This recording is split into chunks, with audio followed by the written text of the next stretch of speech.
संतां के कारज, आप खलोया संतां के कारज। हर कम करावण आया राम। वाहिगुरु जी का खालसा, श्री वाहिगुरु जी की फतेह। अंदले टिक निर्धन धन पायो, प्रभ नानक अनेक गुणी। ਮਹਾਂਪੁਰਖਾਂ ਕੋਲ ਰਹਿਣਾ ਅਤੇ ਉਹਨਾਂ ਦੇ ਦਰਸ਼ਨ ਕਰਨੇ ਹੀ ਮਹਾਨ ਪੁੰਨ ਹਨ। ਵੱਡੀ ਸਿਫਤ ਹੁਕਮ ਮੰਨਣ ਵਾਲੀ ਹੈ। ਹੁਕਮ ਮੰਨਣ ਵਾਲਾ ਹੀ ਪ੍ਰਵਾਨ ਹੁੰਦਾ ਹੈ। ਗੁਰਵਾਕ ਹੁਕਮ ਮੰਨੀਐ ਹੋਵੇ ਪ੍ਰਵਾਨ, ਤਾਂ ਖਸਮੇ ਕਾ ਮਹਿਲ ਪਾਏ ਸੀ। ਇਸੇ ਤਰ੍ਹਾਂ ਇਹ ਬਚਨ ਭਾਗੀ ਬਾਂਦਰ ਵਾਲੇ ਸਾਰੇ 7 ਭਰਾਵਾਂ ਉੱਪਰ ਜੱਚਦਾ ਹੈ। ਜਿੰਨਾ ਸਮਾਂ ਬਾਬਾ ਜੀ ਸਰੀਰ ਕਰਕੇ ਸੰਸਾਰ ਵਿੱਚ ਰਹੇ, ਸਾਰੇ ਭਰਾਵਾਂ ਵਿੱਚੋਂ ਇੱਕ ਨੂੰ ਜ਼ਰੂਰ ਆਪਣੇ ਕੋਲ ਰੱਖਿਆ। ਇੱਕ ਵਾਰ ਹਾੜੀ ਦੇ ਮੌਸਮ ਸਮੇਂ ਇੱਕ ਭਰਾ ਦੂਜੇ ਨੂੰ ਲੈਣ ਆਇਆ। ਆਉਣ ਸਮੇਂ ਆਪਣਾ ਊਠ ਨਾਲ ਲੈ ਆਇਆ ਕਿ ਜਲਦੀ ਮੁੜ ਆਵਾਂਗੇ, ਫਿਰ ਹਾੜੀ ਵੱਢਾਂਗੇ। ਜਿਸ ਸਮੇਂ ਬਾਬਾ ਜੀ ਕੋਲੋਂ ਆਪਣੇ ਭਰਾ ਨੂੰ ਨਾਲ ਲੈ ਕੇ ਜਾਣ ਦੀ ਆਗਿਆ ਮੰਗੀ, ਹਜ਼ੂਰ ਨੇ ਬਚਨ ਕੀਤਾ, ਕਿਸ ਸਵਾਰੀ ਉੱਤੇ ਚੜ੍ਹ ਕੇ ਆਇਆ। ਅੱਗੋਂ ਬੇਨਤੀ ਕੀਤੀ ਕਿ ਜੀ ਉਹ ਤਾਂ ਊਠ 'ਤੇ ਚੜ੍ਹ ਕੇ ਮੈਨੂੰ ਲੈਣ ਆਇਆ ਹੈ। ਅੱਗੋਂ ਪੈਸੇ ਫੜਾ ਕੇ ਬਚਨ ਕੀਤਾ, 1 ਰੁਪਏ ਦੀ ਊਠ ਨੂੰ ਕੰਡ ਪਾ ਕੇ ਵਣ ਹੇਠ ਬੰਨ੍ਹ ਦਿਓ, ਦੂਜੇ ਵਣ ਹੇਠ ਤੁਸੀਂ ਬੈਠ ਜਾਓ। ਹੁਕਮ ਅਨੁਸਾਰ ਉਹਨਾਂ ਨੇ ਇਵੇਂ ਹੀ ਕੀਤਾ।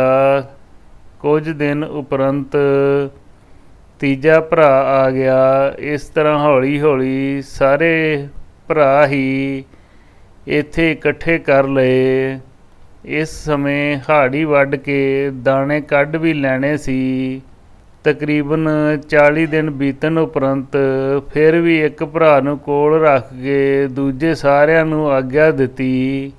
ਇਹ ਗੁਰਮੁਖ ਪਰਿਵਾਰ ਵੀ ਐਸਾ ਸਤਬਚਨ ਦਾ ਅਧਿਕਾਰੀ ਸੀ, ਕਦੇ ਹੁਕਮ ਨਹੀਂ ਸੀ ਮੋੜਦੇ। ਐਸਾ ਹੀ ਇੱਕ ਗੁਰਮੁਖ ਪਰਿਵਾਰ ਨਗਰ ਤੋਂਗਵਾਲੀ ਤੋਂ ਸੀ। ਇਸ ਬਜ਼ੁਰਗ ਦਾ ਨਾਮ ਭਾਈ ਮੰਗਲ ਸਿੰਘ ਸੀ। ਪਹਿਲਾਂ ਮੰਗਲ ਸਿੰਘ ਨੇ ਆ ਜਾਣਾ, 2 ਕੁ ਦਿਨਾਂ ਬਾਅਦ ਇਸ ਦੇ ਘਰ ਵਾਲੀ ਨੇ ਆ ਜਾਣਾ, ਪਿੱਛੋਂ ਲੜਕਾ, ਫਿਰ ਦੂਜਾ, ਫਿਰ ਸਭ ਤੋਂ ਛੋਟਾ ਮਕੰਦ ਸਿੰਘ ਜਿਸ ਦਾ ਨਾਮ ਸੀ, ਉਸ ਨੇ ਆ ਜਾਣਾ। ਉਪਰੰਤ ਬਾਬਾ ਜੀ ਨੇ ਬੜੇ ਪ੍ਰਸੰਨ ਹੋਣਾ ਅਤੇ ਬਚਨ ਕਰਨਾ। ਇਹ ਮੰਗਲ ਸਿੰਘ ਪਿਛਲੇ ਜਨਮ ਤ੍ਰੇਤਾ ਯੁੱਗ ਵਿੱਚ ਬਾਲੀ ਦਾ ਪੁੱਤਰ ਅੰਗਦ ਸੀ। ਉਦੋਂ ਸਾਡੇ ਨਾਲ ਹੋ ਕੇ ਰਾਵਣ ਨਾਲ ਲੜਿਆ ਸੀ। ਉਸ ਸਮੇਂ ਤੋਂ ਸਾਡੇ ਨਾਲ ਆ ਰਿਹਾ ਹੈ। ਨਾ ਛੇਤੀ ਮੰਗਲ ਸਿੰਘ ਜੀ ਆਗਿਆ ਮੰਗਦੇ ਸਨ, ਨਾ ਬਾਬਾ ਜੀ ਤੋਰਦੇ ਸਨ। ਇਹ ਪ੍ਰਸੰਗ ਮਾਤਾ ਪਿਤਾ ਤੋਂ ਮਿਲਿਆ। ਨਾਨਕ ਦੀਨ ਸ਼ਰਨ ਆਏ ਗਲ ਲਾਏ। ਨਿਆਸਰਿਆਂ ਦਾ ਆਸਰਾ ਗੁਰੂ ਨਾਨਕ ਦਾ ਘਰ ਹੈ। ਕਿਸੇ ਵੀ ਮਤ ਮਤਾਂਤਰ ਨੂੰ ਮੰਨਣ ਵਾਲਾ ਜੇ ਬਿਪਤਾ ਦੇ ਸਮੇਂ ਗੁਰੂ ਨਾਨਕ ਦੇ ਘਰ ਦੀ ਓਟ ਤੱਕਦਾ ਹੈ ਤਾਂ ਉਸ ਦੀ ਤਤਕਾਲ ਹੀ ਸਹਾਇਤਾ ਹੁੰਦੀ ਹੈ। ਗੁਰੂ ਘਰ ਵਿੱਚ ਐਸੇ ਅਨੇਕਾਂ ਹੀ ਪ੍ਰਸੰਗ ਹਨ। ਉਸੇ ਤਰ੍ਹਾਂ ਗੁਰੂ ਨਾਨਕ ਸਾਹਿਬ ਦੇ 10 ਰੂਪ ਉਪਰੰਤ ਸਿੱਖ ਪੰਥ ਵਿੱਚ ਮਹਾਂਪੁਰਖ ਸਦਾ ਹੀ ਗੁਰੂ ਘਰ ਦੀ ਮਰਿਆਦਾ ਅਨੁਸਾਰ ਕਰਦੇ ਕਰਾਉਂਦੇ ਰਹੇ। ਐਸਾ ਹੀ ਇੱਕ ਪ੍ਰਸੰਗ ਨੇਪਾਲ ਦੇ ਮਹਾਰਾਜੇ ਦਾ ਹੈ। ਇੱਕ ਸਮੇਂ ਨੇਪਾਲ ਦੇ ਮਹਾਰਾਜੇ ਦੇ ਮੰਦਰ ਵਿੱਚ ਸ਼ਿਵ ਜੀ ਦੇ ਮੁਕਟ ਦਾ ਹੀਰਾ ਚੋਰੀ ਹੋ ਗਿਆ। ਇਸ ਮੰਦਰ ਵਿੱਚ ਪੁਜਾਰੀ ਜਾਂ ਮੌਜੂਦਾ ਮਹਾਰਾਜਾ ਹੀ ਜਾ ਸਕਦਾ ਸੀ, ਹੋਰ ਕਿਸੇ ਦਾ ਜਾਣਾ ਬੰਦ ਸੀ। ਹੀਰਾ ਚੋਰੀ ਹੋ ਗਿਆ। ਉਪਰੰਤ ਨੇਪਾਲ ਵਾਲੇ ਮਹਾਰਾਜੇ ਨੇ ਪੜਤਾਲ ਕੀਤੀ। ਹੀਰਾ ਨਾ ਮਿਲਣ ਕਰਕੇ ਕਈ ਬੇਕਸੂਰੇ ਸਾਧ ਪੰਡਤ ਆਦਿਕ ਫੜੇ ਗਏ। ਉਪਰੰਤ ਕਈ ਮਤਾਂ ਦੇ ਸਾਧੂ ਮਿਲ ਕੇ ਉਦਾਸ ਹੋ ਕੇ ਨੇਪਾਲ ਤੋਂ ਪੰਜਾਬ ਨੂੰ ਚੱਲ ਪਏ। ਪਹਿਲਾ ਪੜਾਅ ਗੋਰਖਪੁਰ, ਫਿਰ ਮਥੁਰਾ, ਅਯੋਧਿਆ ਆਦਿਕ ਜਗ੍ਹਾ ਉੱਤੇ ਪਹੁੰਚੇ। ਸਭ ਨੂੰ ਆਪਣੀ ਤਕਲੀਫ ਦੱਸੀ, ਨਾਲ ਹੀ ਇਸ ਦਾ ਉਪਾਅ ਪੁੱਛਿਆ ਕਿ ਕਿਵੇਂ ਇਹ ਦੁੱਖ ਨਿਵਰਤ ਹੋਵੇ। ਸਭ ਨੇ ਜਵਾਬ ਦੇ ਦਿੱਤਾ ਤੇ ਕਿਹਾ ਕਿ ਰਾਜੇ ਨਾਲ ਕੌਣ ਮੱਥਾ ਲਾਵੇ। ਉਪਰੰਤ ਕੁਝ ਸਮਾਂ ਇੱਥੇ ਗੁਜ਼ਾਰ ਕੇ ਤੁਰਨ ਦੀ ਤਿਆਰੀ ਕਰਨ ਲੱਗੇ। ਅਚਾਨਕ ਇੱਥੇ ਪੰਜਾਬ ਦੀ ਸੰਤ ਮੰਡਲੀ ਪਹੁੰਚੀ। ਇੱਕ ਕਹਾਵਤ ਹੈ ਕਿ ਜੇ ਕਿਸੇ ਨੂੰ ਦੁੱਖ ਹੋਵੇ ਤਾਂ ਉਹ ਕੋਠੇ ਉੱਤੇ ਚੜ੍ਹ ਕੇ ਦੁੱਖ ਦੱਸੇ, ਭਾਵ ਕਿ ਦੁੱਖ ਨੂੰ ਲੁਕਾ ਕੇ ਨਾ ਰੱਖੇ। ਜਿਸ ਵਕਤ ਨੇਪਾਲ ਵਾਲੇ ਸਾਧੂਆਂ ਨੇ ਪੰਜਾਬੀ ਸੰਤਾਂ ਕੋਲ ਤਕਲੀਫ ਦੱਸੀ ਤਾਂ ਅੱਗੇ ਪੰਜਾਬ ਵਾਲਿਆਂ ਸੰਤਾਂ ਨੇ ਬਾਬਾ ਮਹਾਂ ਹਰਨਾਮ ਸਿੰਘ ਜੀ ਦੀ ਦੱਸ ਪਾ ਕੇ ਕਿਹਾ ਕਿ ਉਸ ਦੇ ਦਰ ਤੋਂ ਕੋਈ ਕਦੀ ਖਾਲੀ ਨਹੀਂ ਮੁੜਿਆ। ਉਪਰੰਤ ਸਰਬੱਤ ਸੰਤ ਬਾਬਾ ਜੀ ਵੱਲ ਨੂੰ ਚੱਲ ਪਏ। ਇਹਨਾਂ ਦਿਨਾਂ ਵਿੱਚ ਕੁਝ ਸਮੇਂ ਹਜੂਰ ਤੋਂ ਆਗਿਆ ਲੈ ਕੇ ਪੰਡਿਤ ਸ੍ਰੀ ਰਾਮ ਸਿੰਘ ਜੀ ਮਲੂਕੇ ਆਏ ਹੋਏ ਸਨ। ਲੇਖਕ ਦੇ ਪਿਤਾ ਅਤੇ ਮਾਤਾ ਉਸ ਸਮੇਂ ਹਾਜ਼ਰ ਸਨ।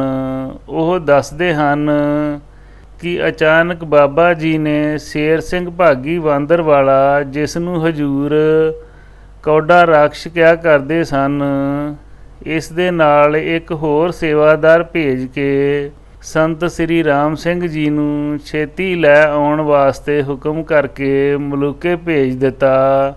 ਸਵੇਰੇ ਤੁਰ ਕੇ ਸ਼ਾਮ ਨੂੰ ਹੁਕਮ ਅਨੁਸਾਰ ਪੰਡਿਤ ਸ੍ਰੀ ਰਾਮ ਸਿੰਘ ਜੀ ਨੂੰ ਲੈ ਕੇ ਆਏ।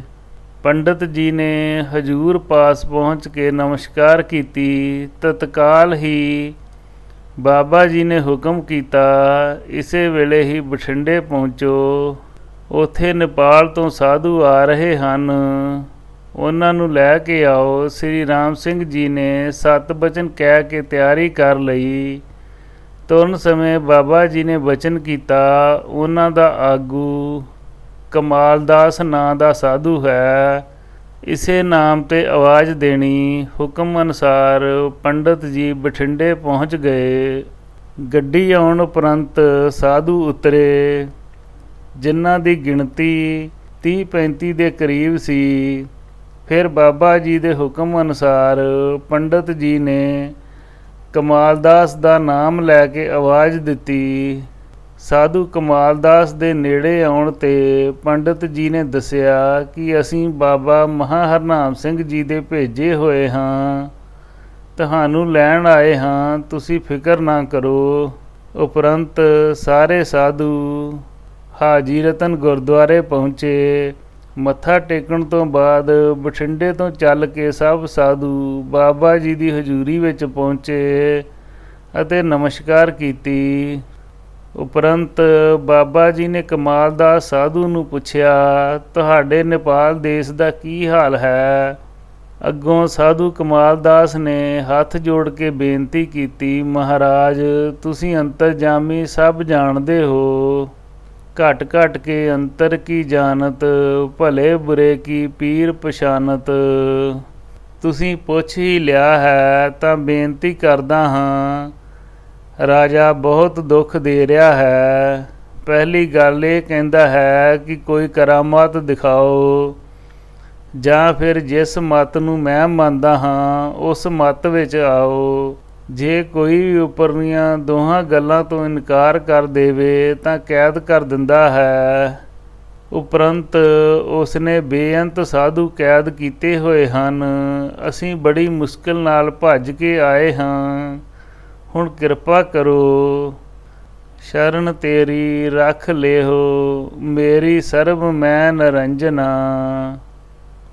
ਉਪਰੰਤ ਬਾਬਾ ਜੀ ਨੇ ਬਚਨ ਕੀਤਾ, ਇਸ ਕੰਮ ਦੀ ਜ਼ਿੰਮੇਵਾਰੀ ਗੁਰੂ ਨਾਨਕ ਜੀ ਨੇ ਸਾਡੀ ਲਾਈ ਹੈ। ਸਾਰੇ ਸੰਤਾਂ ਨੂੰ ਜੇਲ੍ਹ ਵਿੱਚੋਂ ਕੱਢੋ, ਜਿਹੋ ਜਿਹੀ ਕਰਾਮਾਤ ਰਾਜਾ ਚਾਵੇ ਵਿਖਾ ਦੇਵਾਂਗੇ। ਇਹ ਕੰਮ ਤਾਂ ਸਾਡਾ ਸੇਵਾਦਾਰ ਹੀ ਕਰ ਦੇਵੇਗਾ। ਇਸ ਗੱਲ ਦਾ ਤਾਂ ਇਹ ਬਹਾਨਾ ਹੀ ਹੈ ਸਾਡੇ ਸੇਵਾਦਾਰ ਦਾ ਉੱਥੇ ਜਾਣ ਦਾ। ਉਪਰੰਤ ਬਾਬਾ ਜੀ ਨੇ ਬਚਨ ਕੀਤਾ, ਪਿਛਲੇ ਇੱਕ ਜਾਮੇ ਵਿੱਚ ਅਸੀਂ ਨੇਪਾਲ ਵਿੱਚ ਰਹਿ ਕੇ ਤਪੱਸਿਆ ਕਰਦੇ ਸੀ। ਹੁਣ ਵਾਲਾ ਨੇਪਾਲ ਦਾ ਰਾਜਾ ਅਤੇ ਰਾਣੀ ਸਾਡੇ ਸੇਵਾਦਾਰ ਸਨ। ਇਹ ਦੋਨੋਂ ਸੇਵਕ ਇੱਕ ਪ੍ਰੀਖਿਆ ਸਮੇਂ ਫੇਲ ਹੋ ਗਏ ਸਨ। ਜੇਕਰ ਨਾ ਫੇਲ ਹੁੰਦੇ ਤਾਂ ਇਹਨਾਂ ਦਾ ਰਾਜ ਹਿੰਦੁਸਤਾਨ ਤੋਂ ਲੈ ਕੇ ਚੀਨ ਤੱਕ ਹੋਣਾ ਸੀ। ਹੁਣ ਕੇਵਲ ਇੱਕ ਛੋਟਾ ਜਿਹਾ ਹੀ ਟੁਕੜਾ ਮਿਲਿਆ ਹੈ। ਉਪਰੰਤ ਪੰਡਤ ਸ੍ਰੀ ਰਾਮ ਸਿੰਘ ਜੀ ਨੂੰ ਹੁਕਮ ਹੋਇਆ, ਤੁਸੀਂ ਜਾਣ ਦੀ ਤਿਆਰੀ ਕਰੋ, ਕੋਈ ਫਿਕਰ ਨਾ ਕਰੋ। ਉੱਥੇ ਜਾ ਕੇ ਜਿਹੜਾ ਵੀ ਬਚਨ ਕਰੋਗੇ ਪੂਰਾ ਹੋਵੇਗਾ। ਸਾਰੇ ਸਾਧੂਆਂ ਦੀ ਬੰਦ ਖਲਾਸੀ ਕਰਾਓ ਤੇ ਰਾਜੇ ਤੋਂ ਰੁਦਰਾਕਸ਼ ਦਾ ਇੱਕ ਮੁਖੀ ਮਣਕਾ ਵੀ ਲੈ ਕੇ ਆਉਣਾ। ਨਾਲ ਹੀ ਮੁਸਕਰਾ ਕੇ ਬਚਨ ਕੀਤਾ, ਅੱਜ ਤੈਨੂੰ ਰਾਜਗੁਰੂ ਬਣਾ ਦਿੱਤਾ ਹੈ। ਤੂੰ ਭਰੇ ਦਰਬਾਰ ਵਿੱਚ ਰਾਜ ਗੱਦੀ 'ਤੇ ਬੈਠਣਾ ਹੈ ਤੇ ਰਾਜ ਦਰਬਾਰੇ ਤੇਰੀ ਤਸਵੀਰ ਲੱਗਣੀ ਹੈ। ਪਿਤਾ ਜੀ ਜੋ ਇਸ ਸਮੇਂ ਸੰਗਤ ਵਿੱਚ ਬੈਠੇ ਸਨ ਦੱਸਦੇ ਸਨ, ਇਹ ਬਚਨ ਕਰਨ ਸਮੇਂ ਬਾਬਾ ਜੀ ਦੇ ਚਿਹਰੇ ਉੱਤੇ ਜਲਾਲ ਹੀ ਐਸਾ ਸੀ ਕਿ ਕਹਿਣ ਸੁਣਨ ਤੋਂ ਬਾਹਰ ਹੈ। ਗੁਰਬਾਣੀ ਅਨੁਸਾਰ ਕਹਿਬੇ ਕਉ ਸੋਭਾ ਨਹੀਂ, ਦੇਖਾ ਹੀ ਪ੍ਰਵਾਨ ਵਾਲੀ ਗੱਲ ਸੀ। ਇਤਨਾ ਬਚਨ ਕਰਕੇ ਸਭ ਨੂੰ ਆਰਾਮ ਕਰਨ ਦਾ ਹੁਕਮ ਹੋਇਆ। ਕਿਸੇ ਸਮੇਂ ਇਕਾਂਤ ਵਿੱਚ ਪੰਡਤ ਜੀ ਨੂੰ ਬੈਠੇ ਵੇਖ ਕੇ ਭਾਗੀ ਬਾਂਦਰ ਵਾਲੇ ਸ਼ੇਰ ਸਿੰਘ ਨੇ ਕਿਹਾ ਕਿ ਫਿਕਰ ਨਾ ਕਰੋ, ਜੇ ਮੈਨੂੰ ਮਹਾਰਾਜ ਫਾਂਸੀ ਤੋਂ ਛੁਡਾ ਸਕਦੇ ਹਨ ਤਾਂ ਤੁਸੀਂ ਵੀ ਬੇਫਿਕਰ ਹੋ ਕੇ ਜਾਓ। ਇਹ ਬਚਨ ਸ੍ਰੀ ਰਾਮ ਸਿੰਘ ਜੀ ਨੇ ਸੰਗਤ ਵਿੱਚ ਸੁਣਾਏ ਤੇ ਸੰਤ ਬਲਵਿੰਦਰ ਸਿੰਘ ਰਾਹੀਂ ਮਿਲਿਆ। ਏਕ ਤੂੰ ਹੋਰ ਵੇਸ ਬਹੁ ਤੇਰੇ, ਨਾਨਕ ਜਾਣੇ ਚੋਜ ਨ ਤੇਰੇ। ਖਿਨ ਮੈਂ ਅਵਰ ਖਿਨੇ ਮਹਿ ਅਵਰਾ, ਅਚਰਜ ਚਲਤ ਤੁਮਾਰੇ। ਜਿਨ੍ਹਾਂ ਗੁਰਮੁਖ ਜਨਾਂ ਨੇ ਬਾਬਾ ਜੀ ਦੇ ਪ੍ਰਤੱਖ ਦਰਸ਼ਨ ਕੀਤੇ ਹਨ, ਉਹਨਾਂ ਸਭਨਾਂ ਨੇ ਇਹੋ ਬਚਨ ਦੱਸਿਆ ਹੈ ਕਿ ਕੋਈ ਵਕਤ ਐਸਾ ਹੁੰਦਾ ਸੀ, ਸਵੇਰੇ ਪਹਿਰ ਬਾਬਾ ਜੀ ਦਾ ਚਿਹਨ ਚੱਕਰ ਰੂਪ ਰੰਗ ਹੋਰ ਹੁੰਦਾ ਸੀ, ਸ਼ਾਮ ਨੂੰ ਹੋਰ, ਪਰੰਤੂ ਚਿਹਰੇ ਦਾ ਜਲਾਲ ਅਤੇ ਆਨੰਦ ਵਿੱਚ ਰਹਿੰਦੇ ਸਨ। ਜਾਣਦੇ ਸਨ, ਸਰਬੀ ਰੰਗੀ ਰੂਪੀ ਤੂੰ ਹੈ, ਤਿਸ ਬਖਸ਼ੇ ਜਿਸ ਨਦਰ ਕਰੇ। ਬਾਬਾ ਜੀ ਦੇ ਸਮੇਂ ਡੇਰੇ ਵਿੱਚ ਦੀਵਾ ਨਹੀਂ ਸੀ ਬਾਲਣ ਦਾ ਹੁਕਮ। ਸਭ ਕੰਮ ਹਨੇਰੇ ਵਿੱਚ ਹੀ ਹੁੰਦਾ ਸੀ। ਕੋਲ ਬੈਠਣ ਸਮੇਂ ਜਿਸ ਤਰ੍ਹਾਂ ਬਾਬਾ ਜੀ ਦਾ ਦਰਸ਼ਨ ਦਿਨੇ ਕਰਦੇ, ਰਾਤ ਨੂੰ ਵੀ ਉਸੇ ਤਰ੍ਹਾਂ ਹੀ ਹੁੰਦਾ ਸੀ। ਸੇਵਾ ਕਰਨ ਸਮੇਂ ਸੇਵਕ ਕਦੇ ਅੱਕਣਾ ਥੱਕਣਾ ਨਹੀਂ ਸੀ ਜਾਣਦੇ। ਸੌਣ ਦੀ ਆਗਿਆ ਮਿਲਣ ਸਮੇਂ ਜਿਸ ਵਕਤ ਸਵੇਰੇ ਦਰਸ਼ਨ ਕਰਨੇ, ਇਉਂ ਲੱਗਣਾ ਮਨ ਨੂੰ ਖਿੱਚ ਰਹਿਣੀ ਜਿਵੇਂ ਕਿ ਪਹਿਲੀ ਵਾਰ ਦਰਸ਼ਨ ਕਰ ਰਹੇ ਹਾਂ। ਦਰਸ਼ਨ ਵਿਚਾਰ ਨਿਤ ਨਵੇਂ ਹੀ ਲੱਗਦੇ ਸਨ। ਸੱਚ ਪਰਮੇਸ਼ਰ ਨਿਤ ਨਵਾਂ ਵਾਲਾ ਹੀ ਗੁਰੂ ਬਚਨ ਵਰਤਦਾ ਸੀ। ਜੀਵਨ ਪਦਵੀ ਹਰ ਕੇ ਦਾਸ, ਜਿਨ ਮਿਲਿਆ ਆਤਮ ਪ੍ਰਗਾਸ। ਪੂਰਬ ਜਨਮ ਕੋ ਲੇਖ ਨ ਮਿਟਈ, ਜਨਮ ਮਰੇ ਕਾ ਕੋ ਦੋਸ਼ ਧਰੇ। ਇੱਕ ਸਰਦਾਰ ਬਾਬਾ ਜੀ ਪਾਸ ਆਇਆ। ਭੁੱਚੋ ਨਗਰ ਇਸ ਦੇ ਸਹੁਰੇ ਸਨ। ਹਜੂਰ ਦੇ ਦਰਸ਼ਨ ਕਰਨ ਸਮੇਂ ਨਗਰ ਵਿੱਚ ਆਪਣੇ ਰਿਸ਼ਤੇਦਾਰ ਤੇ ਭਾਈ ਵਰਿਆਮ ਸਿੰਘ ਨੂੰ ਨਾਲ ਲੈ ਕੇ ਉਸ ਦੇ ਰਾਹੀਂ ਬੇਨਤੀ ਕੀਤੀ ਕਿ ਸੱਚੇ ਪਾਤਸ਼ਾਹ, ਇਸ ਸਰਦਾਰ ਦੇ ਘਰ ਬੱਚਾ ਯਾਨੀ ਲੜਕਾ ਪੈਦਾ ਹੋਇਆ ਹੈ। ਜੋ ਕਿ ਇਸ ਸਮੇਂ ਸਖਤ ਬਿਮਾਰ ਹੈ। ਕਿਰਪਾ ਕਰੋ। ਬੱਚੇ ਦੀ ਜ਼ਿੰਦਗੀ ਨਾਲ ਹੀ ਮਾਤਾ ਪਿਤਾ ਦੀ ਜ਼ਿੰਦਗੀ ਹੈ। ਅੱਗੇ ਆਪ ਸਭ ਕੁਝ ਜਾਣਦੇ ਹੋ। ਸੁਣਨ ਉਪਰੰਤ ਬਾਬਾ ਜੀ ਨੇ ਬਚਨ ਕੀਤੇ ਕਿ ਜੇ ਤੁਸੀਂ ਨਾ ਮੰਨੇ ਤਾਂ ਫਿਰ ਉਹ ਬੱਚਾ ਆਪਣੇ ਉੱਤੇ ਹੀ ਖਰਚ ਕਰਾ ਕੇ ਚਲਾ ਜਾਵੇਗਾ। ਭਾਈ ਵਰਿਆਮ ਸਿੰਘ ਨੇ ਬੇਨਤੀ ਕੀਤੀ, ਮਹਾਰਾਜ ਜੋ ਹੁਕਮ ਕਰੋਗੇ ਹੋ ਜਾਏਗਾ। ਬਾਬਾ ਜੀ ਨੇ ਬਚਨ ਕੀਤਾ, ਵਰਿਆਮ ਸਿੰਘ ਇਹਨਾਂ ਨੇ ਕਰਨਾ ਨਹੀਂ। ਭਾਈ ਜੀ ਨੇ ਫਿਰ ਉਹੀ ਗੱਲ ਦੁਹਰਾਈ। ਉਪਰੰਤ ਹਜੂਰ ਨੇ ਬਚਨ ਕੀਤਾ, ਘੱਟੋ ਘੱਟ 100 ਰੁਪਈਆ ਪੁੰਨ ਦਾਨ ਕਰੋ। ਸਰਦਾਰ ਨੇ ਤੁਰੰਤ ਹਾਂ ਕਰ ਦਿੱਤੀ। ਬਾਬਾ ਜੀ ਨੇ ਬਚਨ ਕੀਤਾ, ਜੇ ਇਹ ਗੱਲ ਹੈ ਤਾਂ ਹੁਣੇ ਘਰ ਪਹੁੰਚ ਅਤੇ ਬੱਚਾ 9/9 ਹੈ ਅਤੇ ਆਪਣੀ ਮਾਂ ਦਾ ਦੁੱਧ ਪੀ ਰਿਹਾ ਹੈ, ਆਪਣੀ ਅੱਖੀ ਵੇਖ ਲੈ। ਉਪਰੰਤ ਸਮਾਂ ਬੀਤ ਗਿਆ। ਬੱਚਾ 16 ਸਾਲ ਦਾ ਜਵਾਨ ਹੋ ਗਿਆ, ਪਰ ਬਾਬਾ ਜੀ ਦਾ ਬਚਨ ਨਾ ਮੰਨਿਆ ਗਿਆ। ਉਪਰੰਤ ਬੱਚਾ ਕੁਝ ਦਿਨ ਬਿਮਾਰ ਰਹਿ ਕੇ ਚਲਾਣਾ ਕਰ ਗਿਆ। ਪੁਰਬ ਜਨਮ ਕੋ ਲੇਖ ਨ ਮਿਟਈ, ਜਨਮ ਮਰੇ ਕਾ ਕੋ ਦੋਸ਼ ਧਰੇ। ਇਹ ਬਚਨ ਵੀ ਮਾਤਾ ਪਿਤਾ ਪਾਸੋਂ ਮਿਲਿਆ। ਖਿਨਮੈ ਥਾਪ ਨਿਵਾਜੇ ਠਾਕਰ, ਨੀਚ ਕੀਟ ਤੇ ਕਰਹਿ ਰਾਜੰਗਾ।